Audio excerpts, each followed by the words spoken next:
அண்மை செய்தியை பார்க்கிறோம். ஆன்லைன் விளையாட்டுகளை ஒழுங்குபடுத்தும் மசோதா தாக்கல் செய்யப்பட்டிருக்கிறது. 1 கோடி ரூபாய் வரை அபராதம் விதிக்கக்கூடிய வகையில் வழிவகை செய்யப்பட்டுள்ளதாக இந்த மசோதாவில் தெரிவிக்கப்பட்டிருக்கிறது. இதேபோன்று விதி மீறலில் ஈடுபட்டால் 3 ஆண்டுகள் சிறை தண்டனை விதிக்கப்படும் என்றும் சொல்லப்பட்டிருக்கிறது. கூடுதல் தகவல்களை செய்தியாளர் முகிலனிடம் கேட்கலாம். முகிலன், இப்போ நாடாளுமன்றத்தில் தாக்கல் செய்யப்பட்டுள்ள இந்த மசோதாவினுடைய முக்கியத்துவம் என்ன? காயத்ரி, இது மிக முக்கியமான ஒரு மசோதாவை நாம் பார்க்க வேண்டும். ஏனென்றால் தமிழ்நாட்டில் ஏற்கனவே இந்த ஆன்லைன் விளையாட்டுகள், அதாவது குறிப்பாக பணத்தை வைத்து விளையாடக்கூடிய இந்த ஆன்லைன் விளையாட்டுகளை தடை செய்வதற்கான சட்டங்களானது இயற்றப்பட்டது. ஆனால் அது பெரிதளவில் பலனளிக்கவில்லை. ஏனென்றால் இந்த ஆன்லைன் விளையாட்டுகளை ஆன்லைன் ஆப் மூலம் விளையாடக்கூடிய இந்த விளையாட்டுகளை தடை செய்வதற்கு மத்திய அரசின் உதவியும் தேவைப்படுகிறது. ஏனென்றால் எல்லாம் முடக்குவதற்கு மத்திய அரசு நினைத்தால் மட்டும், மத்திய அமைச்சகம் நினைத்தால் மட்டுமே அந்த அதாவது ஆப்பை, அந்த செயலியை இயக்குவதற்கான ஐபி மற்றும் அந்த செயலியை முடக்குவதற்கான அதிகாரம் எல்லாம் மத்திய அரசிடம்தான் இருக்கிறது. அதனால் அது பெருமளவில் பலனளிக்காத வகையில் இருந்தது. ஆனால் தற்போது மத்திய அரசு முன்வந்து இந்த சட்டத்தை இயற்றியிருக்கிறது. இதனால் இனி இந்த ஆன்லைன் சூதாட்டங்கள், அதாவது ஆன்லைன் விளையாட்டுகளை ஒழுங்குபடுத்தும் மசோதா, இது பணத்தை வைத்து விளையாடக்கூடிய இந்த விளையாட்டுகளை, ஆன்லைன் விளையாட்டுகளை இது தடை செய்கிறது. இது தடையை மீறி இந்த சூதாட்டத்தில் ஈடுபடுவதற்கு 3 ஆண்டுகள் சிறை மற்றும் 1 கோடி ரூபாய் வரை அபராதம் வசூலிப்பதற்கான அந்த நடைமுறைகளுக்கு தற்போது வழிவகை செய்யப்பட்டிருக்கிறது. மிக முக்கியமாக இது சில முக்கியமான காரணங்களை கருத்தில் கொண்டுதான் இந்த மசோதாவானது தற்போது தாக்கல் செய்யப்பட்டிருக்கிறது.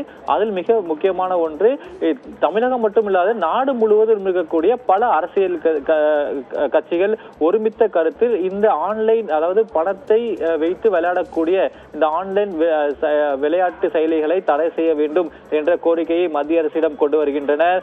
அது மட்டுமல்லாது, இது என்னதான் இந்த ஆன்லைன் செயலிகள் மூலம்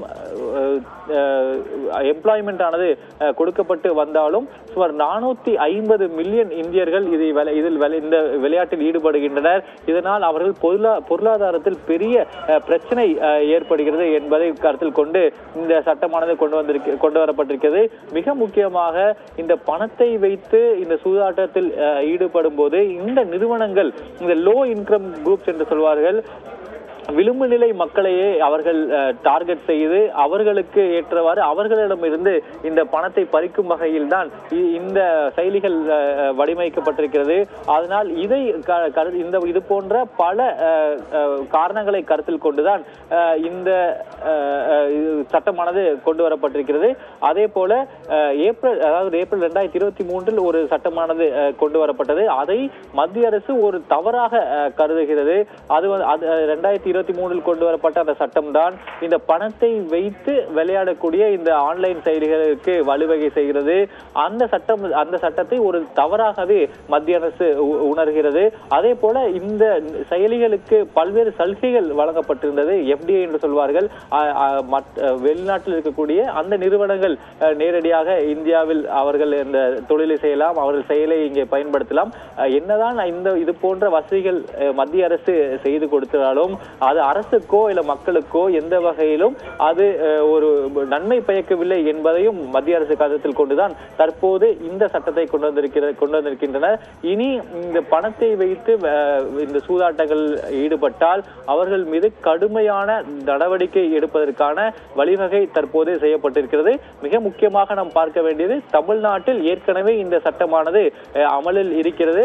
தற்போது இந்த மத்திய அரசும் இந்த சட்டத்தை கொண்டு வந்திருப்பதை அடுத்து இது இந்த பணத்தை வைத்து விளையாடக்கூடிய இந்த சூதாட்டங்களில் ஒரு கடுமையான நடவடிக்கை எடுக்கப்படும் என்பதையும் நம்மால் புரிந்து கொள்ள முடிகிறது. காயத்ரி, நன்றி முகிலன், விவரங்களை இணைந்து வழங்கியமைக்காக.